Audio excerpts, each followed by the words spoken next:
सदा संग रहना कोई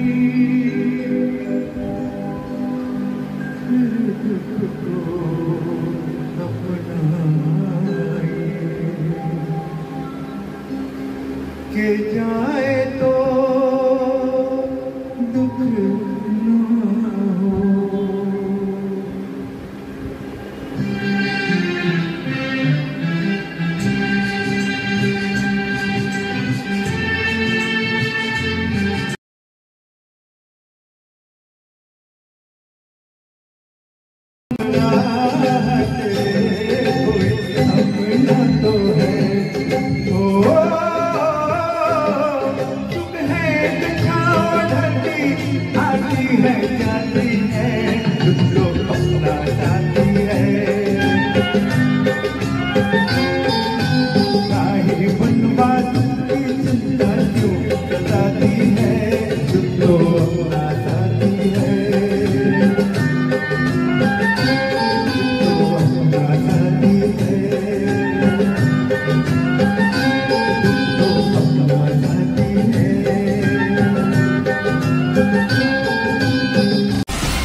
इंडिया आजकल, सच खबर हर पल।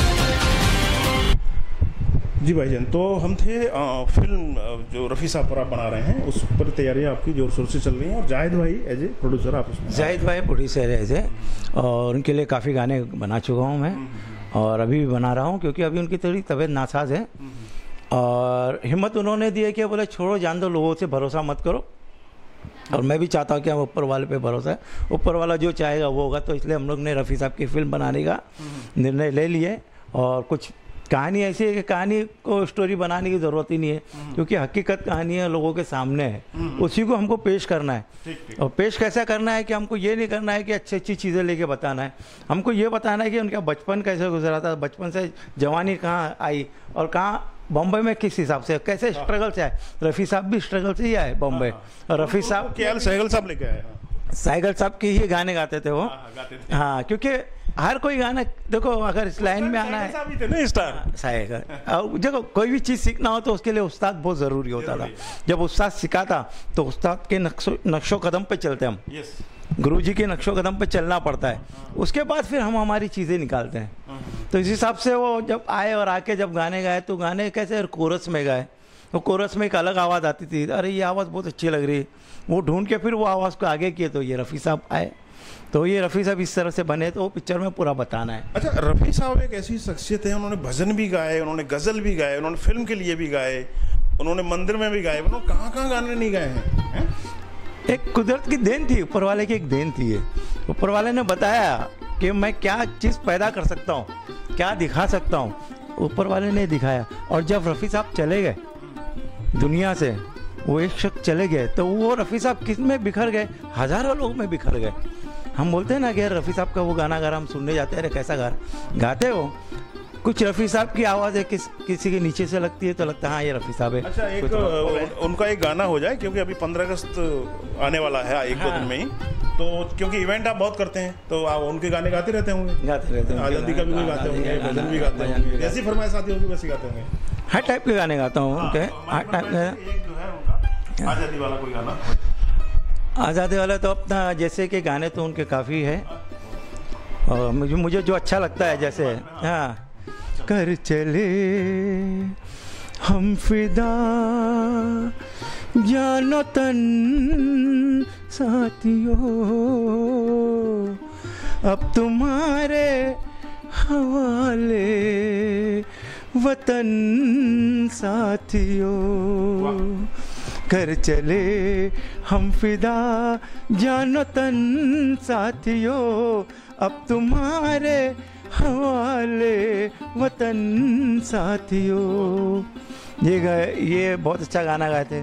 और कुछ वो गाए थे अपना, मुझे याद है थोड़े बहुत गाने उनके, जैसे यार होंगे मेरे तो क्या कुछ नहीं किया, सौ बार शुक्रिया, सौ बार शुक्रिया, यार होंगे मेरे वास्ते क्या कुछ नहीं किया, सौ बार शुक्रिया, सौ बार शुक्रिया, बचपन तुम्हारे साथ गुजार दिल तुम्हारे प्यार का मारा है दोस्तों, ये दिल तुम्हारे प्यार का मारा है दोस्तों, ये दिल तुम्हारे प्यार का मारा। हरगिज मिटा सकते नहीं अपनी आज़ादी को, हम हरगिज भुला सकते नहीं। सर कटा सकते हैं लेकिन सर झुका सकते नहीं। ये भी इनका बहुत प्यारा गाना था। अच्छा ये बताइए सर, ये जो 15 अगस्त आता है तब जो है रफ़ी साहब की आवाज़ गली गली में गूंजती है, इस देश के गौरव हैं रफ़ी साहब, लेकिन उनको अभी तक भारत रत्न सरकार ने नहीं दिया है और इस दिशा में बहुत सारे मिशन चल रहे हैं, आंदोलन चल रहे हैं, मैं भी उसमें शरीक हूँ, आप भी उसमें शामिल हैं। आप क्या कहेंगे इस अवसर पर, उनको क्यों नहीं सरकार दे रही है, देना चाहिए, कब तक देना चाहिए, क्या करना चाहिए? नहीं, सरकार ने देना चाहिए जो है ये, और ये मिलना चाहिए, क्योंकि रफ़ी साहब ने ऐसे ऐसे गाने गाए थे चाचा नेहरू जी के ऊपर, और अपना हमारे जो गांधी जी, महात्मा गांधी जी के ऊपर गाने गाए, जो खुद उन्होंने बुला के उनसे मिले, और इंदिरा गांधी जी खुद उनको बुला के सम्मान की। तो ऐसे शख्स को, ऐसी हस्ती को देना बहुत ज़रूरी और देना चाहिए। अगर नहीं दिए गए तो इसमें हमारी गलती होगी, हमारी गिल्टी होगी, और हमको ऐसा लगेगा कि ये हमने नाइंसाफ़ी की है। रफ़ी साहब तो पहले से ही भारत रत्न है ही, वो तो हमारे दिल में है, सभी के दिल में। हम तो हमने कह दिया कि ये ही है, मगर एक सम्मान होता है कि भाई हम बुला के लोग, हाँ भाई ये चीज़ है उनकी सरकार की तरफ से। तो सरकार की तरफ से ये निवेदन रहेगा मेरा भी, और मैं भी हाथ जोड़ के कहूँगा कि नहीं, ये चीज़ जो है तो ये पद है, ये पद इंसाफ होना चाहिए, और ये इंसाफ उनके साथ होना चाहिए।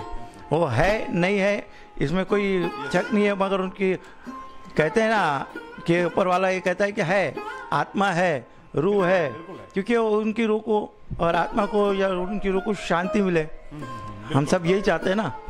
और गाने भी ऐसे गाओ कि उनको ऐसा लगे कि हाँ भाई अच्छा गाना गा रहे, और गाने की कोशिश करो। ज़रूरी नहीं है कि रफ़ी साहब की जैसी आवाज़ मिलाओ आप, ज़रूरी नहीं है कि किशोर कुमार की तरह आवाज़ मिलाओ आप, ज़रूरी नहीं है कि मुकेश जी की तरह आवाज़ मिलाओ। मेन बात यह है कि बस आप वर्डिंग अच्छे बोलो, आप बोल रहे हैं जो नए नए गायक आ रहे हैं उनके बारे में, उनके लिए बहुत अच्छी बात बोल रहे हैं आप। मैं थोड़ा स्कोर क्लैरिफाई करिए, आजकल का दौर बड़ा बेकार है। आजकल का दौर जो होता है, जो गाने गा रहे हैं, गाने गाइए, आपकी आवाज़ अच्छी है, मगर जब गाने गाते हो तो बोलों को रोल कर देते हैं, गोल कर देते हैं, वो म्यूज़िक में घुस जाती है।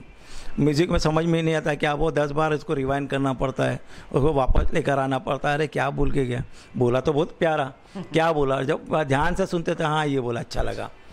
उस ज़माने में ऐसा नहीं था कि रोल करके वापस सुने, उस ज़माने में जब बोलते थे वो बोल एकदम खन खन करके फूलों की तरह, ऐसा लगता है चमेली के फूल गिर रहे। वो लोग रियाज भी करते थे ना। हाँ, रियाज भी करते थे। नहीं, आज के लोग भी शायद रियाज करते ही है तो ही गा रहे हो। अच्छा। अगर रियाज नहीं करते तो नहीं गा पाते हैं।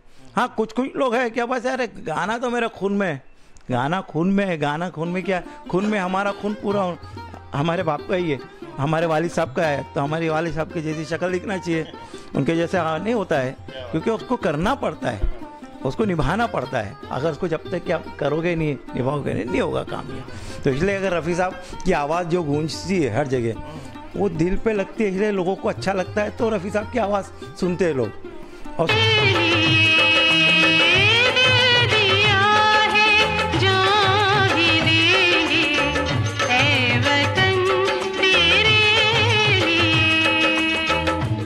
सुकून मिलता है। अगर रफ़ी साहब होते तो आज ये भी गाना रफ़ी साहब की आवाज़ में बहुत अच्छा होता है। अपना हर करम अपना करेंगे ए वतन तेरे लिए, दिल दिया है जान भी देंगे ए वतन तेरे लिए। ये भी रफ़ी साहब को सोच के बनाया गया था, रफ़ी साहब को सोच के लिखा गया था, और रफ़ी साहब को सोच के ये म्यूज़िक बनाई। मगर इसको गाने वाला कौन था? इसको मोहम्मद अजीज़ था, क्योंकि मोहम्मद अजीज़ साहब भी उसी ढंग से गाते थे, तो इसीलिए उनको लिया गया। और माशाल्लाह उन्होंने भी उस गाने को इस तरह से पेश किया कि वो गाना भी हमारे दिल को छूता है। गाए उन्होंने, बहुत अच्छा उन्होंने गाए। तो ऐसे ही सिंगर आज भी होना चाहिए, आज के दौर के लोग भी होना चाहिए जो ये गा रहे हैं नए। गाओ, माशाल्लाह बहुत अच्छा गा रहे हैं आप। अच्छा, उन्होंने भजन भी बहुत गाए हैं, तो कोई भजन की भी फरमाइश आती है क्या आपको? हाँ हाँ, भजन की तो आती है और मेरे तो भजन बहुत अच्छे लगते हैं ज़्यादातर। तो उनका भजन मुझे बहुत अच्छा लगता है। जो नौशाद साहब ने मुझे फर्स्ट टाइम जब टीच किए थे तो मुझसे यही कहा था कि आप सुबह में उठ के खाली यही बोलो, दिमाग में फितूर निकाल डालो और आपको खाली यहाँ से नाभि से और यहाँ से निकालना है, हरि ओम हरि ओम हरि ओम हरि ओम। तो ये गाना जब मैं ये प्रैक्टिस करता था तो पूरा मुझे 8 दिन लगे इस प्रैक्टिस को। 8 दिन के बाद मेरे से सुना गया है तो मेरे अंदर भी एक चुलबुली थी थोड़ी सी। ये गाना तो मैं पूरा ही गाता था क्योंकि तो मैं जब गाना गा रहा था तो वो वापस रोक देते थे, नहीं यही गाओ। वो बोला एक दिन तो सुनेंगे आगे मेरे से गाना। फिर एक दिन ऐसा आया, 15-20 दिन हो गए, एक दिन ऐसा है कि अच्छा आँख बंद करके बोला जो वापस सुनाओ। वापस मैं सुनाया, सुनाते जब मैं सुनाया तो वो ऐसा सुन ही रहे थे तो उन्होंने बोले नहीं मुझे कि दोबारा, तो मुझे मौका मिल गया। मौका मिलते के साथ मैं गाने को आगे बढ़ा दिया। मन तड़पत हरि दर्शन तड़पत हरि दर्शन को आज मन तरपत हरि दर्शन को आज मोरे तुम बिना बिगड़े सगर काज को आज मन तड़पत हरि दर्शन को आज तुमरे द्वार का मैं हूँ जोगी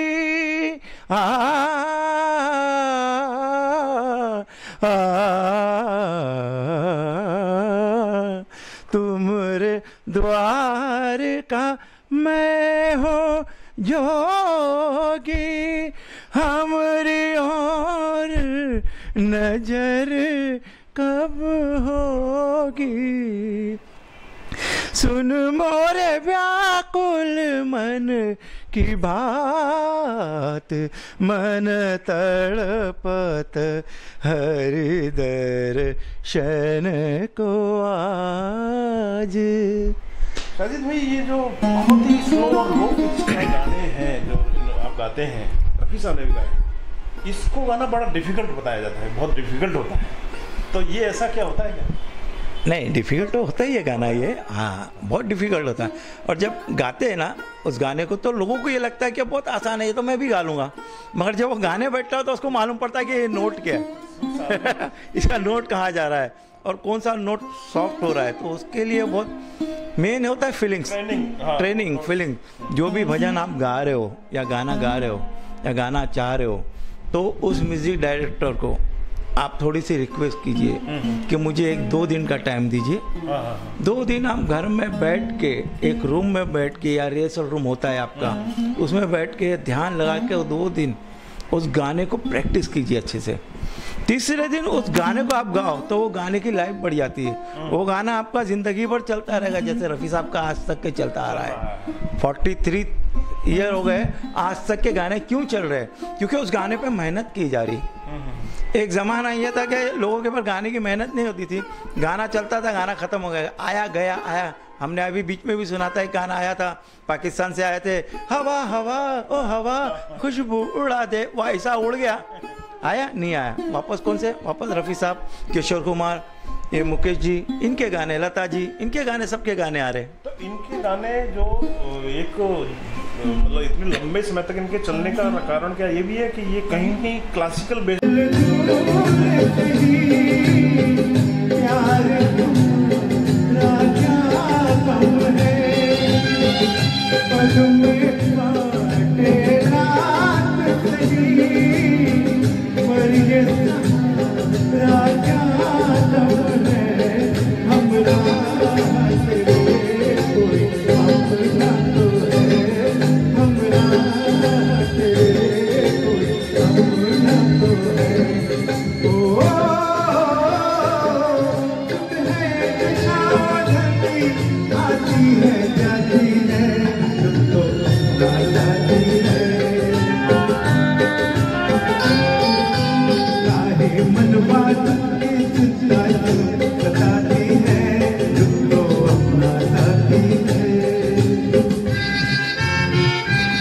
गाने भी रहे हैं ये नहीं, क्लासिकल जो एक में इसके अंदर तो क्लासिकल का बोला तो गाने की जिंदगी है, क्योंकि बनाने वाले सब क्लासिकल बेस्ड थे। क्लासिकल वैसे मानते हैं, मगर क्लासिकल सीखना भी बहुत ज़रूरी है। क्लासिकल अगर आप सीखे तो आपको इस गानों को जिंदगी दे देंगे, आप हाँ।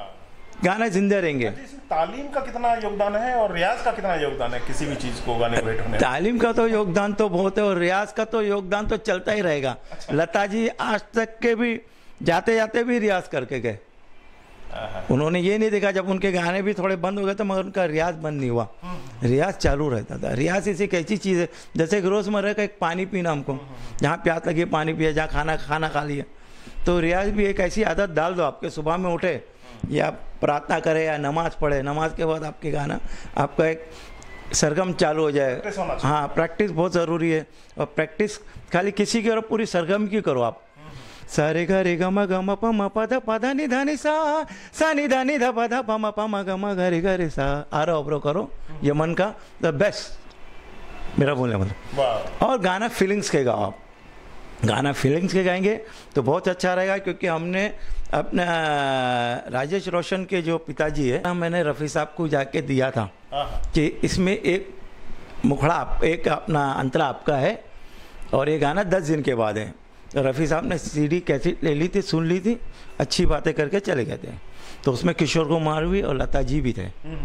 जब वो गाना रिकॉर्ड हो रहा था तो रिकॉर्ड जब हो रहा था तो रिकॉर्डिंग चालू हो गई थी, इतने में रफ़ी साहब आए, रफ़ी साहब आके बीच में खड़े हो गए। अच्छा। उनकी रिहर्सल हो चुकी थी, रफ़ी साहब की रिहर्सल नहीं हुई थी। रफ़ी साहब 10 दिन के बाद आए, 10 दिन के बाद आगे खड़े हो गए तो एक दूसरे का सबका मुंह दे रहे भाई, बीच में ये आ गए। अब इनका कैसा क्या पार्ट है, उन्होंने रफ़ी साहब ने ज़रा भी पूछे नहीं, गाना शुरू हुआ। वो गाना आपको आज भी वो गाना हिट है, चल कहीं दूर निकल जाए। और रफ़ी अपना लता जी का, फिर इसके बीच में जब इनका लाइन आती थी, जब इनकी लाइन आई जो रफ़ी साहब ने शुरू किया, ये मस्तियाँ ये बहार हम हो चले बेकरार, मैं गिरता हूँ मुझे थाम लो, भीगे लबों से मेरा नाम लो। तो यहाँ लता जी आ रहे, तो रफ़ी साहब ने एक ही सांस में एक ही इसमें एक करके हट गए। तो हमारे जो म्यूजिक डायरेक्टर जो थे राजेश रोशन साहब, वो एकदम ये हो गया कि रियाज भी नहीं है, प्रैक्टिस भी नहीं किया और गाना मेरा कहाँ से कहाँ पहुँच गया। तो ये होते लगन रहती है। पिक्चर का नाम मेरे को भी याद नहीं आ रहा, पर बहुत अच्छी पिक्चर है ये, मैं बताता हूँ अभी नाम याद है। कभी आपको मौका, आप कब आए? मेरे ख्याल से तो रफ़ी साहब से मिलने का मौका आपको नहीं मिला। नहीं, कहीं भी मौका ही नहीं मिला, क्योंकि जब मेरी आवाज़ थी तो लोगों ने मुझे सजेस्ट किए थे कि किशोर कुमार के गाने गाइए, तो मैं उनके गाने गाता था। तो बोले नहीं यार मज़ा नहीं आ रहा है। फिर मुकेश के गाने गाए तो नहीं, मन्ना डे के गाए। फिर एक रफ़ी साहब का गाना था, वो मैंने याद किया था, तो वो गाना गाया था, बड़ी दूर से आए हैं प्यार का तोहफा लाए। हाँ, ये इसमें लग रहा है बोले। तो उधर से फिर मैं मेहनत करने लगा, फिर मैं पूछा तो लोगों ने कहा नहीं ये रफ़ी साहब है बोले। अच्छा, ये रफ़ी साहब को। फिर रफ़ी साहब के गाने ढूंढने के लिए बहुत तकलीफ होती थी, जब भी तो कंप्यूटर भी नहीं आया था। रफ़ी साहब के अलावा और किन किन सिंगरों के गाने आपने गाए? मतलब किशोर जी की भी गाया हूँ, मुकेश जी की भी गाया हूँ, मुकेश जी का भी गाया। मेरी तो कोशिश ये है कि अभी मैं गाने लेकर आ रहा हूँ, तो अंदाज है रफ़ी साहब, अगर रफ़ी साहब ये गाना गाते तो कैसा होता था। अच्छा, अगर किशोर कुमार गाने अगर रफ़ी साहब के गाते थे तो किशोर कुमार गाने गाते थे तो रफ़ी साहब के कैसा होता था। मेरे को ये अंदाज, मुझे ये भी एक प्रोजेक्ट है मेरा, ये लेकर आने वाला हूँ मैं, ये प्रोजेक्ट भी लेकर आने वाला हूँ। जैसा कि अपना दिल ऐसा किसी ने मेरा तोड़ा,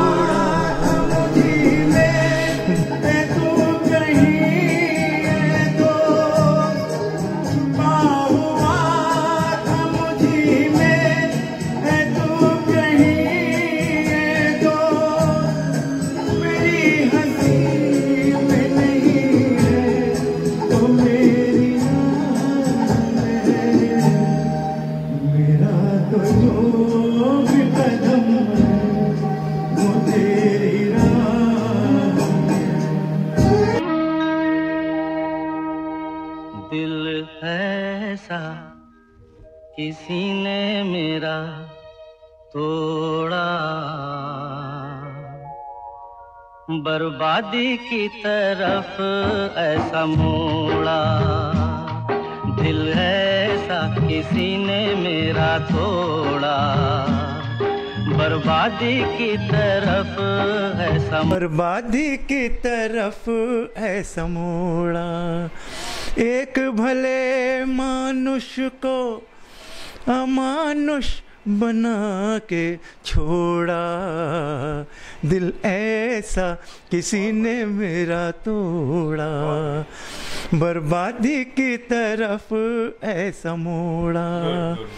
और एक गाना मैं गाया था स्टेज पे, जो किशोर कुमार की आवाज़ में जो गाने वाले थे उनकी आवाज़ बंद हो गई थी, मतलब ख़राब हो गई थी। तो बैठ गए थे, बोले अरे वो गाने की फरमाइश आई, साई साहब गा लेंगे क्या, ज़रा एडजस्टमेंट कर लो। मतलब गा लूँगा, आप क्या कर, अभी एक दूसरे की मदद करना ज़रूरी है। और किशोर कुमार के गाने भी मुझे बहुत अच्छे लगते थे, तो मैंने गा लिया। तो जब गाना मैं गा रहा था तो इसका भी बहुत अच्छा मतलब एक किस्सा हुआ, वो सुनाता हूँ मैं आपको। तो मैंने गाना स्टार्ट किया, तू औरों की क्यों हो गई, तू हमारी थी, जान से प्यारी थी, तेरे लिए मैंने दुनिया सवारी थी, तू औरों की क्यों हो गई। जब गाना ख़त्म हुआ तो 4-5 लोग आए मेरे पास, उसमें अच्छे लोग थे, बोले साजिद साहब हमको बताइए ये गाना, बोले किशोर कुमार ने गाया। अब उसमें से 3 लोग जो बोले थे नहीं साजिद साहब ये रफ़ी साहब ने गाया। बोला भाई, तो मैं समझ गया कि भाई आपस में कुछ लग गई है बैट इनकी। तो बोला भाई क्या बैट लगी है, बोले हम लोग में आपस में 500 रुपये की लग गई है। बोला भाई 500 रुपये तू भी दे तुम भी दे दो। बोला क्यों, बोला मुझे दे दो मैं बताता हूँ। तो बोले किसने गाया, बोला किशोर कुमार। अरे नहीं ये तो रफ़ी साहब ने गाया, आपने जो गाया। तो बोला वो तो अंदाज मेरा वैसा था, मगर गाना किशोर साहब का था। कुछ गाने ऐसे बनते थे ना, तो उस वक्त रफ़ी साहब को टाइम नहीं था तो लोग ने किशोर कुमार से गवा दिए। कुछ गाने किशोर कुमार के ऐसे थे, मुकेश के थे, जो उस वक्त मुकेश जी अवेलेबल नहीं रहते थे, किशोर कुमार अवेलेबल, तो रफ़ी साहब से गवा देते थे। मगर फिर भी उसमें पहले के लोग कंप्रोमाइज़ नहीं करते थे, नहीं करते प्यार में, मगर फिर भी लोग बोलते थे नहीं ये किशोर से गवाओ। किशोर कुमार जी भी खुद बोलते थे यार ये हाजी साहब गाएंगे, रफ़ी साहब गाएंगे, ये मैं नहीं गा सकूँगा।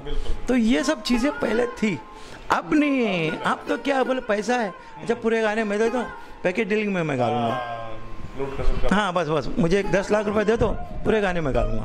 तो दोस्तों क्योंकि लंबा समय हो रहा है साजिद भाई से तो जितनी बात करें उतना ही कम है। मेरे ख्याल से बहुत लंबा समय लेते हुए अभी बातचीत को विराम देते हैं और मिलेंगे ऐसे ही किसी दूसरे कार्यक्रम में, उसमें आपसे और खूब सारी बात करेंगे। नए मेरे प्रोजेक्ट आएंगे और मेरे गानों के प्रोजेक्ट आएंगे, मैं आपको दूंगा, लिंक दूंगा, सब दूंगा। और सब और नए लोगों के लिए आपने जो ये बताया ये तो अनमोल दौलत है। तो अगर आप भी नए सिंगर हैं, इस लाइन में आने की सोच रहे हैं, तो प्लीज़ नीचे कमेंट करके जरूर बता दें, तो फिर आपको हो सकता है हम अगली मुलाकात करा दें साजिद भाई से। नहीं कराना और करना बहुत ज़रूरी है, क्योंकि मैं भी कंपटीशन नाइट लेकर आ रहा हूँ लोगों के लिए, बहुत बड़ा, जो जीता वो सिकंदर। उसमें मैं ये ढूंढना चाह रहा हूँ कि कौन सा आर्टिस्ट और अच्छा है। ज़रूरी नहीं है कि मैं अगर गाना गा रहा हूँ तो मैं ही गाना गाऊंगा, नहीं, मतलब टैलेंट हंट कर रहे हैं, सिंगर का, एक्टर्स का, तो जो भी मतलब इस लाइन में आना चाहते हैं वेलकम, आइए आप यादव जी से कांटेक्ट कीजिए। और इसमें अच्छा गाने वालों को इनामात भी मिलेंगे और एक बॉम्बे में फ्लैट भी मिलेगा, पहला इनाम। हाँ ये है अभी। ये जल्दी से नीचे कमेंट बॉक्स में कमेंट कर दो, अपना मोबाइल नंबर छोड़ दो, अपना ईमेल आईडी छोड़ दो, यही जरिया है मेरे से कांटेक्ट करने का। हाँ ये कर दीजिए पहले यादव जी के साथ में। तो इसमें फ्लैट भी मिलेगा, गाड़ी भी मिलेंगी और हर चीज़ मिलेगी। सिर्फ एक बीवी के वो आपको करके लेकर आना पड़ेगा और आपका नाम बहुत होगा माशाल्लाह इसमें। अगर आपके अंदर टैलेंट है और दुनिया में छाना चाहते हो तो आप ज़रूर हमारे यादव जी को कांटेक्ट कीजिए और हमारे जो टीम में शामिल हो जाइए और इसमें मेंबरशिप बन जाइए आप। तो चलिए हमने तो प्यार में ऐसा काम कर लिया, प्यार की राह में अपना नाम कर लिया। हमने तो प्यार में ऐसा काम कर लिया, प्यार की राह में अपना नाम कर लिया, प्यार की राह में अपना नाम कर लिया। आजकल तेरे मेरे प्यार के चर्चे हर ज़बान पर, अच्छा सबको मालूम है और सबको खबर हो गई तो क्या। आजकल तेरे मेरे प्यार के चर्चे हर ज़बान पर, सबको मालूम है और सबको खबर हो गई।